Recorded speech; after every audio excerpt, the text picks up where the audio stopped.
Secret cameras తో తను spy చేశాడు. దువ్వాడ శివప్రసాద్ ఆఫీస్ లోకే వెళ్ళి ఈ దువ్వాడ శివప్రసాద్ ఇంకొక వ్యక్తి, అతను ఎవరో మీకు ఈ వీడియోస్ లో చూస్తే తెలుస్తుంది, నేను అతని పేరు చెప్పాలని కూడా అనుకోవట్లేదు.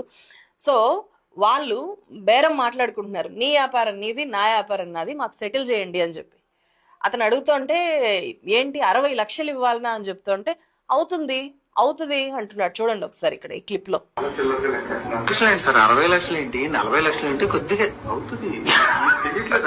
40 లక్షలు కాదు. యూట్యూబ్ లో నేను వీడియో చేసుకుని నాకు ఏ బాధ లేకుండా లేకుండా వీడియో సార్ మీరే మాట అన్నది సార్. మనము ఇబ్బంది పెడతాం, ఆడ ఇబ్బంది పడుతున్నాం మనం చెప్పలేం కదా. ఇది అంతే.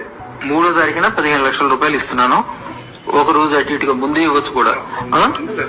వారిది ఏమి దువ్వాడ శివప్రసాద్ గారిది ఏమాత్రం మళ్ళీ బాధితులు కూడా ఉండదు. మళ్ళీ వీడియో ఏముందో తీసేయాలి, మళ్ళీ సెటిల్మెంట్ గానీ మళ్ళీ ఆయన ఫోన్ చేసి మళ్ళీ డబ్బుల విషయంగా